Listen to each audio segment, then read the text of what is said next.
blessing today.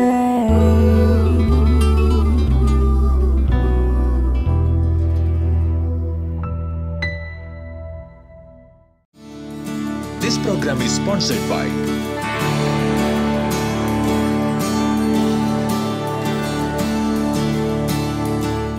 Welcome to blessing today. ഇന്നത്തെ ഈ episode നിങ്ങളുടെ ജീവിതത്തിലൊരു വലിയ അനുഗ്രഹമായി മാറട്ടെ. ഈ എപ്പിസോഡ് ഈ ആഴ്ചയിലെ അവസാനത്തെ എപ്പിസോഡാണ്. അടുത്ത എപ്പിസോഡ് ബ്ലെസ്സിങ് ടുഡേ എപ്പിസോഡ് തിങ്കളാഴ്ചയായിരിക്കും. ഇന്നത്തെ എപ്പിസോഡിൻ്റെ സ്പോൺസേഴ്സിന് വേണ്ടി നമുക്കെല്ലാവർക്കും ഒരുമിച്ച് ചേർന്ന് ഈ സമയത്ത് പ്രാർത്ഥിക്കാം. കർത്താവെ, മസ്കറ്റിൽ നിന്നുള്ള ലക്ഷ്മിശ്രീക്ക് വേണ്ടി പ്രാർത്ഥിക്കുന്നു. പഠനത്തിൽ ശ്രദ്ധ കേന്ദ്രീകരിക്കാനും വളരെ ഉയർന്ന മാർക്ക് എല്ലാ വിഷയങ്ങൾക്കും ലഭിക്കാനും പ്രശ്നങ്ങളിൽ നിന്നെല്ലാം കർത്താവെ അതിജീവിച്ച് നല്ലൊരു ജയം കരസ്ഥമാക്കാനും ഞങ്ങൾ ഒരുമിച്ച് ലക്ഷ്മിശ്രീക്ക് വേണ്ടി പ്രാർത്ഥിക്കുന്നു. തൻ്റെ അമ്മ റീന ഭായിക്ക് വേണ്ടി പ്രാർത്ഥിക്കുന്നു. അങ്ങ് നല്ല ആരോഗ്യം നൽകണമേ, എല്ലാവിധ രോഗങ്ങളിൽ നിന്നും പരിപൂർണ സൗഖ്യം അങ്ങ് നൽകണമേ എന്ന് പ്രാർത്ഥിക്കുന്നു. തൻ്റെ ബ്രദർ വിഷ്ണുവിന് വേണ്ടി പ്രാർത്ഥിക്കുന്നു. തനിക്ക് MBBSന് കർത്താവ് നല്ലൊരു അഡ്മിഷൻ അങ്ങ് കൊടുക്കണമേ എന്ന് പ്രാർത്ഥിക്കുന്നു. പിതാവിൻ്റെ കുടുംബത്തിന് വേണ്ടി പ്രാർത്ഥിക്കുന്നു. അകന്നുപോയ എല്ലാ കുടുംബാംഗങ്ങളും കർത്താവെ ഒരുമിച്ച് വരുവാനും അതുകൂടാതെ എല്ലാ തടസ്സങ്ങളും മാറി വളരെ സമാധാനം നിറഞ്ഞ ഒരു ജീവിതം എല്ലാവരും ഒരുമിച്ച് ചേർന്ന് ജീവിക്കുവാനുമായി ഈ സമയത്ത് ഞങ്ങൾ പ്രാർത്ഥിക്കുന്നു. ഈ കുടുംബത്തെ ഞങ്ങൾ ഈ സമയത്ത് അനുഗ്രഹിക്കുന്നു. Thank you Lord. അതുപോലെ കർത്താവെ, മറ്റൊരു വെൽവിഷർക്കായി ഞങ്ങൾ ഈ സമയത്ത് പ്രാർത്ഥിക്കുന്നു. തനിക്ക് ആരോഗ്യം നൽകണമേ, ജോലിയിൽ അനുഗ്രഹങ്ങൾ നൽകണമേ എന്ന് പ്രാർത്ഥിക്കുന്നു. വിവാഹം നടക്കേണ്ടതിനായി ഈ സമയത്ത് പ്രാർത്ഥിക്കുന്നു. തൻ്റെ പിതാവിന് മദ്യപാനത്തിൽ നിന്നും പരിപൂർണമായ വിമോചനം കർത്താവ് അങ്ങ് നൽകണമേ എന്ന് പ്രാർത്ഥിക്കുന്നു.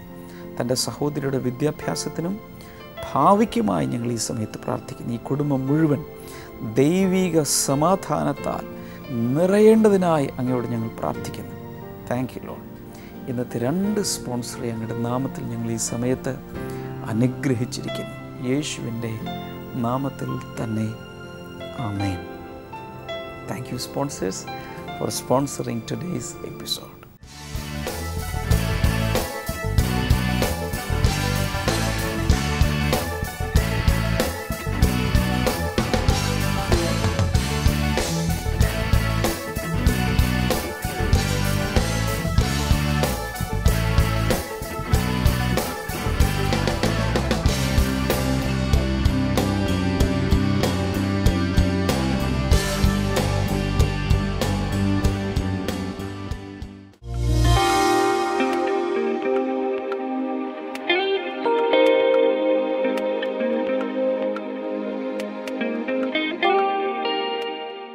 രണ്ട് സാക്ഷ്യങ്ങളാണുള്ളത്. ആദ്യം ആ മകൾ ബീന മരിയ. ഈ മകൾക്ക് ഇപ്പോൾ 7 വയസ്സാണുള്ളത്. കഴിഞ്ഞ കുറച്ച് നാളുകൾക്ക് മുൻപ്, ഏകദേശം ഒരു 2012 സെപ്റ്റംബർ മാസം മുതൽ ഈ കുഞ്ഞിനൊരു രോഗമുണ്ടായി. കാലിൻ്റെ അടിവശത്തെല്ലാം വിണ്ട് കീറുന്ന പോലെ കീറി അതിൽ നിന്ന് രക്തം വരുമായിരുന്നു. എപ്പോഴും രക്തം വന്നുകൊണ്ടിരിക്കും. ആ മുറിവ് ഉണങ്ങുകയില്ല. ഡോക്ടർമാരെ കാണിച്ചപ്പോൾ ഡോക്ടർമാർ പറഞ്ഞത് രക്തവാതമാണ്.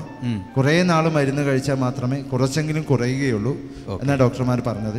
അതുകൊണ്ട് ഈ കുഞ്ഞിന് സ്കൂളിൽ പോകാനൊന്നും പറ്റില്ല. കാരണം സ്കൂൾ യൂണിഫോമിൽ, തൻ്റെ യൂണിഫോമിലും മറ്റുള്ളവരുടെ യൂണിഫോമിലെല്ലാം രക്തമാകുന്നത് കൊണ്ട് സ്കൂളിൽ നിന്ന് പറഞ്ഞു ഈ കുട്ടിയെ വിടരുതെന്നെല്ലാം പറഞ്ഞു. സ്കൂളിലേക്ക് വിടരുതെന്ന് പറഞ്ഞു. അതുകൊണ്ട് ഇവർ പല രീതിയിൽ കാലെല്ലാം കെട്ടിവെച്ചൊക്കെയാണ് സ്കൂളിലോട്ട് വിട്ടിരുന്നത്.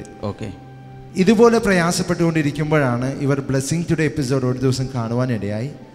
ഈ സഹോദരൻ പറഞ്ഞത് ഇങ്ങനെയാണ്. ബ്ലെസ്സിങ് ടുഡേ എപ്പിസോഡ് കണ്ടുകൊണ്ടിരുന്നപ്പോൾ ബ്രദർ ഇങ്ങനെ പറഞ്ഞു പ്രാർത്ഥിച്ചു, ഇപ്പോൾ കാല് വിണ്ടു കീറുന്ന, അതിൽ നിന്നും രക്തം വരുന്നവർ ഇപ്പോൾ സൗഖ്യമാകുന്നു എന്ന് പറഞ്ഞ് പ്രാർത്ഥിച്ചു. ആ സമയം തന്നെ തൻ്റെ അമ്മ മകളുടെ തലയിൽ കൈവച്ച് പ്രാർത്ഥിച്ചു. ഓക്കെ. ഈ സഹോദരി ഇങ്ങനെ പറയുന്നു, പ്രാർത്ഥനയ്ക്ക് ശേഷം മുതൽ ആ രക്തം വരുന്നത് നിന്നു. പിറ്റേ ദിവസം മുതൽ ആ പാടുകൾ ഉണങ്ങിത്തുടങ്ങി. വിണ്ടുകീറിയ പാടുകൾ ഉണങ്ങിത്തുടങ്ങി. ഇപ്പോൾ കാലിൽ ഒരു പാടുമില്ല. കുഞ്ഞിൻ്റെ രക്തവാതം പൂർണ്ണമായും ദൈവം എടുത്തു മാറ്റി സ്കൂളിൽ സന്തോഷത്തോടെ പോകുന്നത്. കുഞ്ഞിൻ്റെ കാലൊന്ന് കാണട്ടെ. കാലിൻ്റെ ഉപ്പൂറ്റിയിലാണ് പ്രശ്നം ഉണ്ടായിരുന്നത്. Oh my God, very very beautiful and clean. ഇവിടെയാണ് ഇങ്ങനെ വിണ്ട് കീറിയിരുന്നത്. ഓ, ഇവിടെ മുഴുവനും ഉണ്ടായിരുന്നു, ഇവിടെ എല്ലാം കീറിയിരുന്നു. ചോര വരുമായിരുന്നു എന്ന് വെച്ച് നടക്കുമ്പോഴെല്ലാം ചോര വന്നു. നടക്കുമ്പോൾ മേളിൽ കൂടി എല്ലാം ചോര വരുമായിരുന്നു. ഓക്കെ, അപ്പോൾ ഈ ബ്ലഡ് ഇങ്ങനെ ചെരുപ്പിലൂടെ എല്ലാം ഒഴുകും, അങ്ങനെയാണ്? ബ്ലഡ് ഇങ്ങനെ ഒഴുകിക്കൊണ്ടിരിക്കുക. അത് എത്ര നാളുണ്ടായിരുന്നു ഈ രോഗം? ഇതൊരു 3 മാസത്തിന്റെ അടുത്തുണ്ടായിരുന്നു. 3 മാസത്തോളം ഈ രോഗം ഇങ്ങനെ ഉണ്ടായിരുന്നു. അതിനുശേഷം ഈ പ്രാർത്ഥനയ്ക്ക് ശേഷമാണ് പൂർണ്ണമായിട്ട് അതിനുശേഷം വന്നിട്ടില്ല ഇതുവരെ. അതിനുശേഷം ഇതുവരെ ആ രോഗം വന്നിട്ടില്ല. കൈകളുള്ളവരൊക്കെ ഒന്ന് കൈയടിച്ച് കർത്താവിന് നന്ദി പറയാം. Great brother. അതുപോലെ തന്നെ ഈ സഹോദരൻ്റെ പേര് വിൽസൺ എന്നാണ്. അദ്ദേഹത്തിനും ഇതുപോലെ കാലിൻ്റെ മുട്ടിൻ്റെ മുകളിൽ ഒരു വേദന, സ്ഥിരമായി ഒരു വേദന ഉണ്ടായിരുന്നു. അദ്ദേഹം ടാപ്പിംഗ് തൊഴിലാളിയാണ്. അതുകൊണ്ട് രാവിലെ ജോലിക്കൊക്കെ പോകുമ്പോൾ കുറച്ച് ഹൈറ്റുള്ള സ്ഥലത്തോട്ട് കാലെടുത്ത് വെക്കാൻ വേണ്ടി ഭയങ്കര പ്രയാസമാണ്. കാല് പൊക്കാനും മുട്ട് വളയ്ക്കാനും പ്രയാസമാണ്. ഇങ്ങനെ ആ ഒരു വേദന കൊണ്ട് താൻ കുറേയധികം നാൾ ഈ ടാപ്പിംഗ് ജോലി ചെയ്തുകൊണ്ടിരുന്നു. ജോലി കഴിഞ്ഞ് വരുമ്പോഴെല്ലാം കാല് നല്ല വേദനയാണ്. പക്ഷേ ഇദ്ദേഹം ഹോസ്പിറ്റലൊന്നും കാണിച്ചില്ല. തൈലമെല്ലാം പുരട്ടി, കുഴമ്പൊക്കെ പുരട്ടി കുറേ നാളിങ്ങനെ മുൻപിലോട്ട് പോയി. സഹോദരൻ പറയുന്നു, കഴിഞ്ഞ മാസത്തിൽ, ഫെബ്രുവരി മാസത്തിൽ, തനിക്ക് ദിവസം ഓർക്കുന്നില്ല, പക്ഷേ അദ്ദേഹം പറയുന്നത് ഇങ്ങനെയാണ്: ബ്രദർ ഇങ്ങനെ പ്രാർത്ഥിച്ചു, കാൽമുട്ടിന് വേദനയുള്ളവർ ഇപ്പോൾ യേശുവിൻ്റെ നാമത്തിൽ സൗഖ്യമാവുന്നു എന്ന് പറഞ്ഞു. കാൽമുട്ടുകളിലുള്ള ചില രോഗങ്ങൾ, പലതരത്തിലുള്ള രോഗങ്ങൾ കർത്താവ് യേശുവിൻ്റെ നാമത്തിൽ ഇപ്പോൾ സൗഖ്യമാകട്ടെ. അപ്പോൾ തന്നെ ഇദ്ദേഹം ആ കാലിൻ്റെ മുട്ടിൻ്റെ മുകളിൽ കൈവച്ച് ഇദ്ദേഹം തന്നെ പ്രാർത്ഥിക്കുവാൻ തുടങ്ങി. സഹോദരൻ പറയുന്നു, അതിനുശേഷം ഇന്ന് വരെയും ആ കാൽമുട്ട് വേദനയില്ല. താൻ സന്തോഷത്തോടു കൂടി തന്നെ ജോലിക്ക് പോകുന്നു. ഇപ്പോൾ ഒരു വേദനയുമില്ല എന്ന് പറയുന്നു. ഏത് 2 കാലിലുണ്ടായിരുന്നു? ഇടത്തെ കാലിന്റെ ഇവിടെ ഈ ഭാഗത്താണ് വേദന ഉണ്ടായിരുന്നത്. എത്ര നാൾ മുമ്പാണ് ഈ സൗഖ്യം കിട്ടുന്നത്? ഇതിപ്പോ 3 മാസം കഴിഞ്ഞ് സൗഖ്യം കിട്ടി. 3 മാസത്തിന് മുമ്പാണ്. അതിനുശേഷം അത് വന്നിട്ടില്ല. കൈകളടിച്ച് യേശുവിന് നന്ദി പറയാം. ഈ സമയത്ത് നമുക്ക് ഒരുമിച്ച് ചേർന്ന് പ്രാർത്ഥിക്കാം. കർത്താവെ, ഞങ്ങൾ ഒരുമിച്ച് ഈ ഇരിക്കുന്ന എല്ലാവർക്കുമായി പ്രാർത്ഥിക്കുന്നു. അവരുടെ ജീവിതത്തിൽ കർത്താവെ മഹാത്ഭുതങ്ങൾ കർത്താവ് ചെയ്യണമേ. കർത്താവെ, നന്മയ്ക്കായി അങ്ങൊരടയാളം ചെയ്യണമേ. ഇതുപോലെ രോഗത്തിലായിരിക്കുന്ന രക്തവാതമോ മുട്ടുകാലുകളിൽ വേദനയോ മറ്റേത് രോഗമോ ആയിക്കൊള്ളട്ടെ, ഇപ്പോൾ ഈ സാക്ഷ്യത്തോട് ചേർന്ന് ദൈവത്തിൻ്റെ സൗഖ്യമാക്കുന്ന കരം നിൻ്റെ കുഞ്ഞുങ്ങൾക്ക് വേണ്ടി പ്രവർത്തിച്ച് ഒരു വലിയ വിടുതൽ കർത്താവെ പകരുന്നതിനാൽ നന്ദി. ഈ സമയത്ത് TB രോഗമുള്ളവർ സൗഖ്യമാകുന്നതായി പരിശുദ്ധാത്മാവ് എനിക്ക് ബോധ്യം നൽകുന്നു. അതുപോലെ മാരക രോഗങ്ങൾ ശരീരത്തിൽ ബാധിച്ചിരിക്കുന്ന വ്യക്തികളും ഇപ്പോൾ സൗഖ്യമാകുകയാണ്. കർത്താവെ, ഏത് രോഗത്തിനും നീ ഒരു പരിഹാരമാണല്ലോ. ആ വിടുതലുകൾ ഞങ്ങളിപ്പോൾ പകരുന്നു. കുഞ്ഞുങ്ങളില്ലാത്തവർക്ക് കുഞ്ഞുങ്ങൾ ഉണ്ടാകട്ടെ. ഞങ്ങൾ പ്രാർത്ഥന കേട്ടതിനാൽ നന്ദി, യേശുവിൻ്റെ നാമത്തിൽ തന്നെ.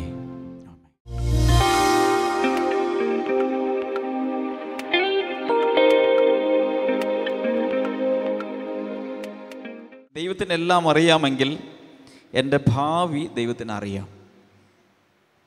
ഭാവിയെക്കുറിച്ചാണ് ഒത്തിരി പേർക്കും പേടിയുള്ളത്. ഇതിനെ അതിജീവിക്കുവാനുള്ള ഏറ്റവും നല്ല ചില കാര്യങ്ങൾ, ഒന്ന്, നമ്മൾ മനസ്സിലാക്കണം, God knows me very well. എന്നെ ദൈവത്തിന് നന്നായിട്ട് അറിയാം. ഈ എല്ലാം അറിയാമെന്ന് പറയുമ്പോഴും ചിലർക്ക് പേടിയാ. അയ്യോ, അപ്പം എൻ്റെ കുരുത്തക്കേടൊക്കെ ദൈവത്തിന് അറിയാം അല്ലേ, അപ്പോൾ ദൈവം എന്നെ പിടിക്കും, ദൈവം എന്നെ ന്യായം വിധിക്കും, ദൈവം എന്നെ കൊല്ലും. അങ്ങനെ ചിലരുടെ ചിന്തകൾ പോകുന്നുണ്ട്. പക്ഷെ അവിടെ എനിക്കൊരു കാര്യം കൂടെ കൂട്ടിച്ചേർക്കാനുണ്ട്. എത്ര മാതാപിതാക്കൾ ഇവിടെ ഇരിക്കുന്നുണ്ട്? മക്കളുള്ളവർ കൈ ഉയർത്തിപ്പിടിക്കുക. മക്കളെ വളർത്തിയിട്ടുള്ള എല്ലാവർക്കും അറിയാം, നമ്മുടെ മക്കളെ നമ്മൾ സ്നേഹിക്കുന്നത് അവരുടെ കുരുത്തക്കേടുകളുടെ ഏറ്റക്കുറച്ചിലുകൾ കൊണ്ടല്ല. ഇനി 5 മക്കളുണ്ട്, ഒരുവൻ തെമ്മാടിയാണ്. ഞാൻ ചോദിക്കട്ടെ, ആർക്ക് വേണ്ടിയായിരിക്കും അപ്പനും അമ്മയും ഏറ്റവും കൂടുതൽ പ്രാർത്ഥിക്കുക? അനുസരണം കേട്ട് നടക്കുന്ന ആളെക്കുറിച്ചായിരിക്കും. ആരെങ്കിലും പ്രാർത്ഥനക്കാർ, ബ്രദറെ ഒന്നും വേണ്ട, എൻ്റെ ഈ 3ാമത്തെ മോന് വേണ്ടി ഒന്ന് പ്രാർത്ഥിക്കാം, അവന് ദൈവഭയവുമില്ല, അവന് എപ്പോഴും വലിയ പ്രശ്നങ്ങൾ ഉണ്ടാക്കുന്നു, അവൻ നന്നായിട്ട് പഠിക്കുന്നുമില്ല, അവന് ഒരു അനുസരണവുമില്ല, അവന് വേണ്ടി ഏറ്റവും കൂടുതൽ പ്രാർത്ഥന അവന് വേണ്ടിയായിരിക്കും. കാരണം സ്നേഹമില്ലായിരുന്നെങ്കിൽ നിങ്ങളെല്ലാം കൂടി ഒന്ന് പ്രാർത്ഥിച്ച് അവനൊരു ലോറി ഇടിച്ച് ചാകാൻ പ്രാർത്ഥിക്കണേ. അങ്ങനെ സാധാരണ നോർമലായിട്ടുള്ള മാതാപിതാക്കൾ ആരും പറയാറില്ല. അവന് വേണ്ടി പ്രാർത്ഥിക്കണം, അവൻ ശരിയാകണം, അവൻ നന്നാകണം. അംഗവൈകല്യമുണ്ടെങ്കിലും സ്വഭാവത്തിന് ദൂഷ്യമുണ്ടെങ്കിലും എന്ത് കുറവുകളുണ്ടെങ്കിലും നമ്മിൽ നിന്നും ജനിച്ച മക്കളെ നമ്മൾ ഏറ്റവും സ്നേഹിക്കും, അവർക്ക് നന്മ വരാൻ ആഗ്രഹിക്കും. അതാണ് ഒരു പിതാവിൻ്റെയും മാതാവിൻ്റെയും ഹൃദയമെങ്കിൽ ബൈബിൾ പറയുന്നു, അവൻ സ്വർഗസ്ഥനായ പിതാവാകുന്നു. നമ്മുടെ എല്ലാവരുടെയും സ്വർഗസ്ഥനായ പിതാവാണ് അവൻ. എല്ലാ പിതാക്കന്മാർക്കും സ്നേഹിക്കുന്നൊരു ഹൃദയം കൊടുത്ത ദൈവം, എല്ലാ മാതാക്കന്മാർക്കും സ്നേഹിക്കുന്ന ഒരു അമ്മയുടെ ഹൃദയത്തെ സൃഷ്ടിച്ചു കൊടുത്ത ദൈവത്തിലുള്ള സ്നേഹം എത്ര വലുതായിരിക്കും. ബൈബിൾ പറയുന്നു, നാം പാപികളായിരിക്കുമ്പോൾ തന്നെ അവൻ നമ്മെ സ്നേഹിച്ചതിനാൽ നമ്മോടുള്ള അവൻ്റെ സ്നേഹം വെളിവായിരിക്കുന്നു. എന്ന് വെച്ചാൽ നമ്മിൽ തെറ്റുകൾ ഉള്ളപ്പോൾ തന്നെ, നമ്മളിൽ കുറവുകൾ ഉള്ളപ്പോൾ തന്നെ, നാം പ്രാർത്ഥിക്കാതെ നടക്കുമ്പോൾ, ദൈവത്തെ വിളിക്കാതിരിക്കുമ്പോൾ, ദൈവവചനം വായിക്കാതിരിക്കുമ്പോൾ, ദൈവത്തെ ആരാധിക്കാതിരിക്കുമ്പോഴും അവൻ നമ്മെ സ്നേഹിച്ചു. എന്നിട്ട് നമുക്ക് വേണ്ടി യോഹന്നാൻ 3:16 പറയുന്നതിനനുസരിച്ച് തൻ്റെ ഏകജാതനായ പുത്രനായ യേശുവിനെ നമ്മുടെ പാപങ്ങൾക്ക് വേണ്ടി അവൻ വിട്ടു തന്നു. ആ ദൈവപുത്രനെ മനുഷ്യർ ചെയ്തത് ക്രൂശിൽ തറച്ചു കൊന്നു. അങ്ങനെ നമ്മുടെ പാപങ്ങളുടെ പരിഹാരത്തിന് വേണ്ടി സ്വന്തം പുത്രനെ വരെ വിട്ടു തന്നവനാണ് നമ്മുടെ ദൈവം. റോമാലേഖനം 8:32 പറയുന്നത്, ഇങ്ങനെ സ്വന്തം പുത്രനെ നമുക്ക് വേണ്ടി വിട്ടുതരുവാൻ ദൈവത്തിന് മനസ്സുണ്ടായെങ്കിൽ അവനോടൊപ്പം നമുക്ക് ആവശ്യമുള്ള മറ്റെല്ലാ കാര്യങ്ങളും അവൻ തരാതിരിക്കുമോ? ഏറ്റവും വിലപ്പെട്ടത് യേശുവാണ്. പിതാവിന് ഏറ്റവും പ്രിയപ്പെട്ടത് തൻ്റെ മകനായിരുന്നു. ആ മകനെ തരാൻ പോലും ദൈവത്തിന് മടിയുണ്ടായില്ലെങ്കിൽ അതിനപ്പുറത്ത് എന്ത് ചോദിച്ചാലും അവൻ നമുക്ക് തരാതിരിക്കുമോ? ഇതാണ് ദൈവസ്നേഹം. അതിൻ്റെ അർത്ഥം, ദൈവം സർവജ്ഞാനിയാണ് എന്ന് മനസ്സിലാക്കുന്ന ഒരാൾ അതോട് ചേർന്ന് മനസ്സിലാക്കേണ്ട ഒരു കാര്യമാണ്, ദൈവം സ്നേഹമാണ്. ഹല്ലേലൂയ. 1 യോഹന്നാൻ 4:8 16 പറയുന്നത്, ഗോഡ് ഈസ് ലവ്. 2 കണ്ണും തുറന്ന് ഒരു നിമിഷം എന്നെ ഒന്ന് നോക്കാമോ? ഞാനൊരു പ്രധാന കാര്യം പറയാൻ പോവുകയാണ്. ദൈവത്തെ കൈ പിടിച്ച് ദൈവത്തിനകത്തുള്ള അന്തസത്ത എന്താണ്, ദൈവത്തിൻ്റെ അകത്ത് എന്താണ് ഇരിക്കുന്നത് എന്ന് നോക്കിയാൽ, ഉദാഹരണത്തിന് വിളിക്കുന്ന ഏതെങ്കിലും ഒരാളെ പിടിച്ച് പിഴിഞ്ഞ് അതിൽ നിന്നും അവസാനം കിട്ടുന്ന ചാറ് എന്താണെന്ന് നോക്കിയാൽ ചിലപ്പോൾ കോപമായിരിക്കും, വൈരാഗ്യബുദ്ധിയായിരിക്കും, ഒരു ക്രിമിനൽ മനോഭാവമായിരിക്കും പലരുടെ അകത്തിരിക്കുന്നത്. പക്ഷേ ദൈവത്തെ അതുപോലെ പിടിച്ച് പിഴിഞ്ഞാൽ കിട്ടാൻ പോകുന്നത് സ്നേഹത്തിൻ്റെ ചാറാണ്. അതെങ്ങനെ മനസ്സിലാക്കി? കാൽവരി ക്രൂശിൽ അവനെ ചാട്ടവാറുകൊണ്ട് അടിച്ചു. ആരോടും അവൻ കോപിച്ചില്ല. കൈകാലുകൾ പിടിച്ച് ബന്ധിച്ചു ക്രൂശിൽ ആണി അടിച്ചുകൊണ്ടിരിക്കുമ്പോൾ അവൻ പറയുകയാണ്, പിതാവേ, ഇവർ ചെയ്യുന്നത് എന്തെന്നറിയായികയുണ്ട്, ഇവരോട് ക്ഷമിക്കണമേ. കാൽവരി ക്രൂശിൽ കയറി തൂങ്ങിക്കിടക്കുമ്പോഴും കൂടെ കിടക്കുന്ന കള്ളനെയും കൊണ്ടാണ് സ്വർഗത്തിൽ പോയത്. തെമ്മാടിയായ കള്ളനെയും രക്ഷിച്ചു. അവിടെ നിന്നുകൊണ്ട് അമ്മയെ ഒരു ശിഷ്യൻ്റെ കയ്യിൽ ഏൽപ്പിച്ചു. എല്ലാ കാര്യങ്ങളും അവനിൽ നിന്നും പുറത്തേക്ക് വന്നത് മുഴുവൻ സ്നേഹമായിരുന്നു. അതിന് എന്ത് മനസ്സിലാക്കാം? ദൈവത്തിൽ ഉള്ളത് സ്നേഹമാണ്. എത്ര പേർ ഹല്ലേലൂയ പറയും? ഉച്ചത്തിൽ ഹല്ലേലൂയ പറയാം. കുറേ കൂടെ ഉച്ചത്തിൽ. അങ്ങനെയെങ്കിൽ ഒന്ന്, നമ്മെ മുഴുവൻ അവൻ മനസ്സിലാക്കുന്നു.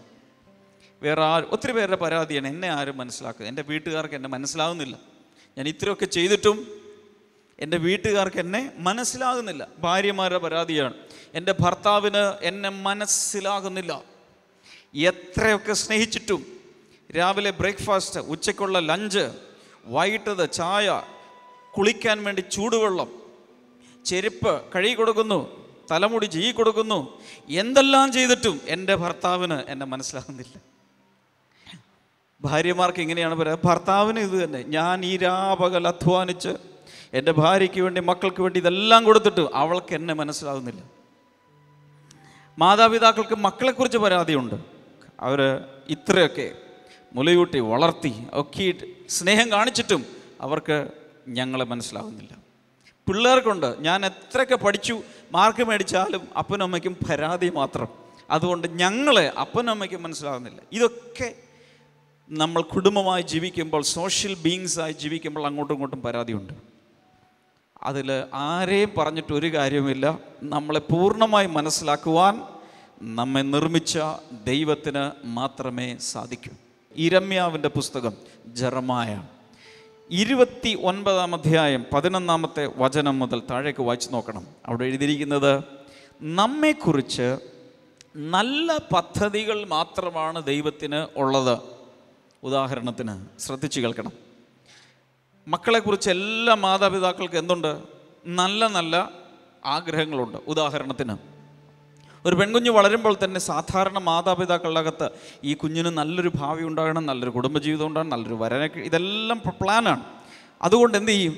കുഞ്ഞ് വലുതായി വരുമ്പോൾ തന്നെ ഒരു ബാങ്കിൽ അവൾക്ക് വേണ്ടി ഒരു അക്കൗണ്ട് തുറന്നു, അവൾക്ക് വേണ്ടി കുറേശ്ശെ പണം ഇടാൻ തുടങ്ങി. ചിട്ടി കമ്പനിയിൽ ചേരുകയാണ്. അല്പം ചിട്ടി കൂടി പൈസ ഉണ്ടാക്കണം. എന്തിനു വേണ്ടി? എൻ്റെ കുഞ്ഞിന് നല്ല ഒരു ഫ്യൂച്ചർ ഉണ്ടാകണം, നല്ലൊരു വിവാഹം നടക്കണം. അതിനുവേണ്ടി നേരത്തെ പ്ലാനുകൾ തുടങ്ങുകയാണ്. ഇതെല്ലാ പ്ലാനുകളും ഇങ്ങനെ നടന്നുകൊണ്ടിരിക്കുമ്പോഴായിരിക്കും ഈ പെൺകുട്ടി മാതാപിതാക്കളോട് പോലും പറയാതെ ഏതെങ്കിലും ഒരുത്തിനുമായിട്ട് ഒളിച്ചോടുന്നത്. ആ സമയത്ത് മാതാപിതാക്കൾ ആകെ തകർന്നു പോകും. അയ്യോ, ഞാൻ എത്ര വർഷങ്ങൾ എൻ്റെ വലിയ സ്വപ്നങ്ങളോടുകൂടെ, എൻ്റെ കുഞ്ഞിനെക്കുറിച്ച് നല്ല സ്വപ്നങ്ങളോടുകൂടെ ഇതൊക്കെ ചെയ്ത് അവസാനം അത് മനസ്സിലാക്കാതെ, എൻ്റെ പ്ലാനുകൾ മനസ്സിലാക്കാതെ, എനിക്ക് അവളുള്ള സ്നേഹത്തെ മനസ്സിലാക്കാതെ, അവളുടെ ഫ്യൂച്ചറിനെ കുറിച്ചുള്ള എൻ്റെ ആഗ്രഹങ്ങൾ മനസ്സിലാക്കാതെ, ഒരു വാക്കുപോലും പറയാതെ ഒളിച്ചോടി. പറയുന്നത് ശ്രദ്ധിക്കുന്നുണ്ടോ? ഒത്തിരി കുടുംബങ്ങൾ നടക്കുന്നതാണ്. ഇതുപോലെ ദൈവത്തിനുമുണ്ട് പരാതി. ദൈവം പറയുന്നത്, നിന്നെക്കുറിച്ച് നിനക്കൊരു ശുഭഭാവി വരുവാൻ, നല്ല ഒരു ഭാവി ഫ്യൂച്ചർ നിനക്കുണ്ടാകാൻ, നിനക്ക് വേണ്ടി നിൻ്റെ അമ്മയുടെ ഉദരത്തിൽ നീ ഒരു കുഞ്ഞായിരിക്കുന്ന സമയം മുതൽ ഞാൻ നിനക്ക് വേണ്ടി പ്ലാനുകളും പദ്ധതികളും ഒരുക്കിക്കൊണ്ടിരിക്കുകയാണ്. പക്ഷെ നീ ആ വഴിയിൽ വരാതെ നിൻ്റെ സ്വന്തം വഴിയിൽ ഓടി നടക്കുകയാണ്. അപ്പോൾ ദൈവം പറയും, മടങ്ങി വാ, എൻ്റെ വഴിയിലേക്ക് വാ, നല്ല ഒരു ഫ്യൂച്ചർ ഞാൻ നിനക്ക് തരാം. ഇതെല്ലാവരും എടുക്കേണ്ട ഒരു തീരുമാനം ഇതാണ്. എൻ്റെ വഴികളൊക്കെ ഞാൻ മാറ്റിവെക്കുകയാണ്. എൻ്റെ പ്ലാനുകൾ, എൻ്റെ അജണ്ട, ഇതെല്ലാം ഞാൻ മാറ്റിവെച്ച് ദൈവത്തിൻ്റെ വഴിയിലേക്ക് വരാൻ ഞാൻ ആഗ്രഹിക്കുന്നു. അങ്ങനെ പറയുന്ന എത്ര പേരുണ്ട്? ദൈവത്തിൻ്റെ വഴിയിലേക്ക് വരുവാൻ ആഗ്രഹിക്കുന്നവർ. അങ്ങനെ വരാൻ മനസ്സ് വെച്ചാൽ, പ്രാർത്ഥിച്ചാൽ, അതിനുവേണ്ടി സമർപ്പിച്ചാൽ, നോക്കിക്കോളൂ, മിറാക്കുലസായി ജീവിതത്തിൽ വ്യത്യാസം കാണാൻ തുടങ്ങും. നമ്പർ 1, ആദ്യം സംഭവിക്കാൻ പോകുന്നത്, ഒരാൾക്കും തരാൻ കഴിയാത്ത വലിയൊരു ദൈവിക സമാധാനം നമ്മുടെ ഹൃദയത്തിലുണ്ടാവും. ഭയങ്കരമായ ദൈവിക സമാധാനം ഉള്ളിൽ വന്ന് നിറയും. കാരണം എന്താ? ദൈവത്തിൻ്റെ വഴിയിലല്ലാതെ വേറെ ഏത് വഴിയിൽ പോയാലും മനുഷ്യന് സമാധാനം ലഭിക്കുന്നതല്ല. ഹല്ലേലൂയ. ദൈവിക വഴി വിട്ട് പോയാൽ എന്ത് ലഭിക്കുകയില്ല? സമാധാനം ഒരിക്കലും ലഭിക്കുകയില്ല. ലൂക്കോസിൻ്റെ സുവിശേഷം 15-ാം അധ്യായത്തിൽ കാണാതെ പോയ 3 കാര്യങ്ങളെക്കുറിച്ച് പറയുന്നുണ്ട്. ഒന്നൊരു നാണയം. ഒരാൾക്ക് നാണയം കാണാതെ പോയി, അത് കണ്ടുപിടിക്കുന്ന ഒരു കഥ. ഒരാൾക്കൊരു ആടിനെ കാണാതെ പോയി, അത് തിരിച്ചു കിട്ടുന്ന കഥ അവിടെ പറയുന്നു. അതിനുശേഷം പറയുന്നതാണ്, ഒരപ്പന് 2 മക്കളുണ്ടായിരുന്നു. അതിൽ ഇളയ ആളെ, മകനെ നഷ്ടപ്പെട്ടു. ഈ മകൻ അപ്പനെ അനുസരിക്കാതെ വീട്ടിൽ നിന്നും ഇറങ്ങി പുറപ്പെട്ട് പോയപ്പോൾ ആ സമയം മുതൽ അവന് സമാധാനമില്ല. അപ്പനെ വിട്ടുപോയാൽ സമാധാനം ഉണ്ടാകുകയില്ല. ദൈവത്തെ വിട്ട് ജീവിച്ചാൽ ഒരിക്കലും സമാധാനം ഉണ്ടാകുകയില്ല. സന്തോഷം പലതിൽ നിന്നും, ആനന്ദവും ആഹ്ലാദവും ഒക്കെ പല സ്ഥലത്തു നിന്ന് കിട്ടുമായിരിക്കാം. പക്ഷേ ദൈവിക സമാധാനം ആ നിമിഷം നഷ്ടപ്പെടും. ഉള്ളിൻ്റെ ഉള്ളിലൊരു കുറ്റബോധം ഉണ്ടായിരിക്കും. ഞാൻ ചെയ്യുന്നത് തെറ്റാണ്, തെറ്റാണ്, തെറ്റാണ്, തെറ്റാണ്, ഉള്ളിൻ്റെ ഉള്ളിൽ ഉണ്ടായിരിക്കും. അതുകൊണ്ട് ആ മകൻ ഒരു ദിവസം സുബോധമുണ്ടായിട്ട് അവൻ തീരുമാനിച്ചു, ഞാൻ എൻ്റെ അപ്പൻ്റെ വീട്ടിലേക്ക് മടങ്ങിപ്പോകും. നിങ്ങൾക്കൊന്ന് ഓർത്ത് നോക്കാമോ? അവൻ അവിടെ ഇരുന്ന് തീരുമാനിക്കുക മാത്രമല്ല, അവനത് ചെയ്യുകയും ചെയ്തു. ചിലരൊക്കെ ബ്ലെസ്സിങ് ഫെസ്റ്റിവൽ വന്ന് തീരുമാനിക്കും, ഇനി ഞാൻ ഒരിക്കലും മദ്യപിക്കില്ല, ഇനി ഞാൻ ഒരിക്കലും പാപവഴികളിൽ ജീവിക്കുകയില്ല, ഇനി ഞാൻ പുകവലിക്കുകയില്ല, ഇനി ഞാൻ കള്ളം പറയുകയില്ല, ഇനി ഞാൻ പ്രാർത്ഥിക്കും. ഇതൊക്കെ തീരുമാനമെടുക്കുമെങ്കിലും ആ തീരുമാനം ആ ഹോളിൽ വെച്ച് തന്നെ അവസാനിക്കും. അവരതിൽ പ്രാവർത്തികമാക്കുകയില്ല. എന്നാൽ ഈ ഇളയ മകൻ അങ്ങനെയല്ല ചെയ്തത്. ഇളയ മകൻ ചെയ്തത്, അവിടെ ഇരുന്നുകൊണ്ട് തീരുമാനിച്ചു, ഞാൻ എൻ്റെ അപ്പൻ്റെ വീട്ടിലേക്ക് പോകും, ഞാൻ അവനോട് മാപ്പ് പറയും, തീരുമാനിക്കുകയും അതിനുശേഷം ഉടൻ തന്നെ അവൻ എഴുന്നേറ്റ് അപ്പൻ്റെ അടുക്കിലേക്ക് ചെന്ന്, അപ്പ, ഞാൻ നിന്നോടും സ്വർഗത്തോടും പാപം ചെയ്തിരിക്കുന്നു, നിൻ്റെ വീട്ടിലെ ഒരു വേലക്കാരനെ പോലെയെങ്കിലും എന്നെ കരുതണമേ എന്ന് പറഞ്ഞ് അവൻ പ്രാർത്ഥിച്ചു. ഇന്നിവിടെ എടുക്കുന്ന തീരുമാനങ്ങൾ അതുപോലെ തന്നെ പ്രാവർത്തികമാക്കാൻ തീരുമാനിച്ചാൽ ദൈവം നിശ്ചയമായും വലിയ വിടുതലുകൾ തരും.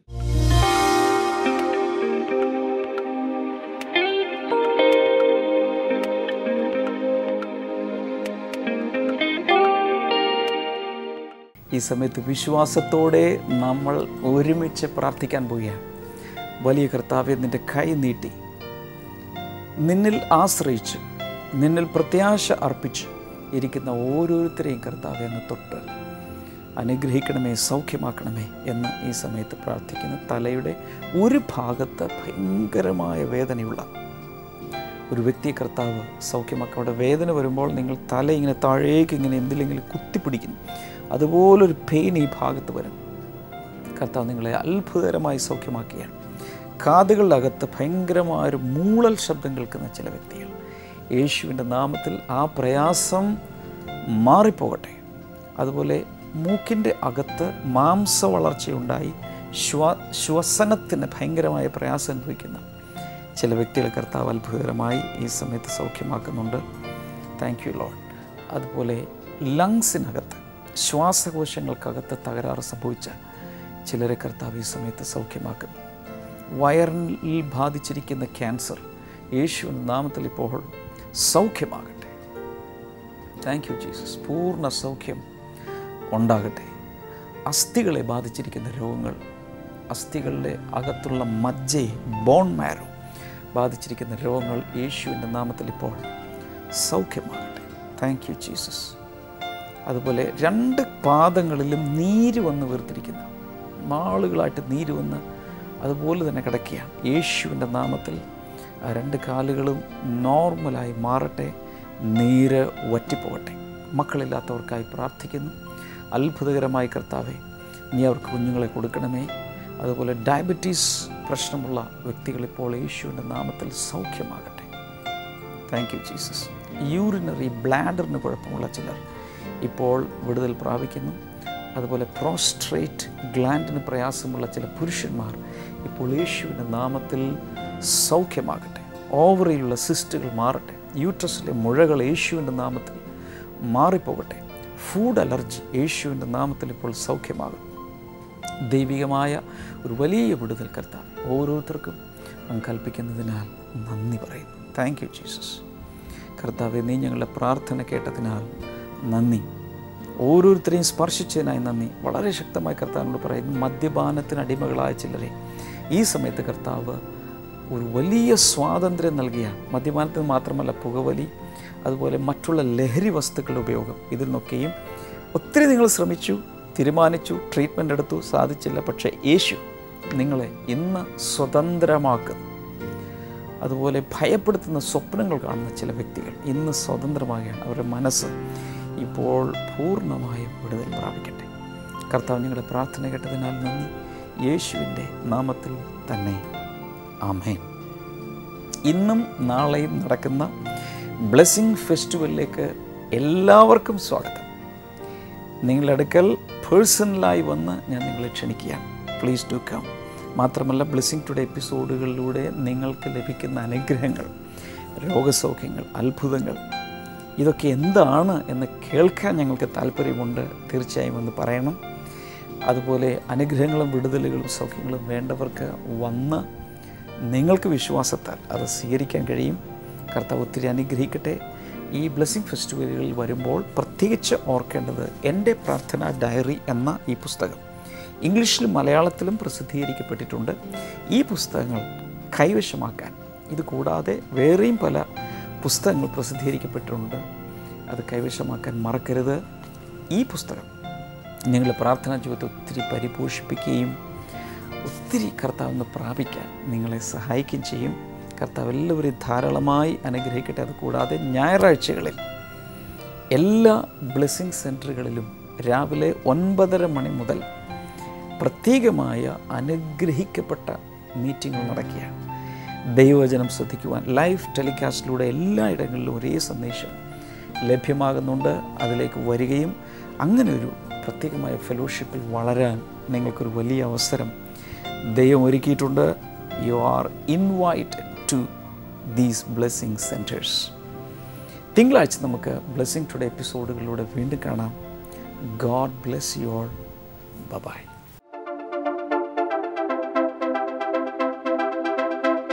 Everybody wants to have success in life. എല്ലാവരും ജീവിതത്തിൽ വിജയമുണ്ടാകണമെന്ന് ആഗ്രഹിക്കുന്നവരാണ്. This is the key. അതുണ്ടാകാനുള്ള താക്കോലാണ് ഞാൻ ഈ പറഞ്ഞു തന്നത്. What is the key? എന്താണ് ഈ താക്കോൽ?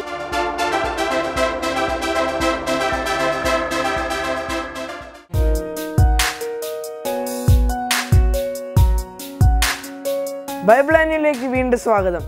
ഇന്നത്തെ ചോദ്യം ഇതാണ്: യോഹന്നാൻ 18-ാം അധ്യായത്തിൽ പത്രോസ് വലത് കാത് വെട്ടിക്കളഞ്ഞ മഹാപുരോഹിതന്റെ ദാസനാര്? Name the high priest servant whose right ear was cut down by Peter. Options: A Mathias, B Nicanor, C Malchus, D നിക്കലാവോസ്.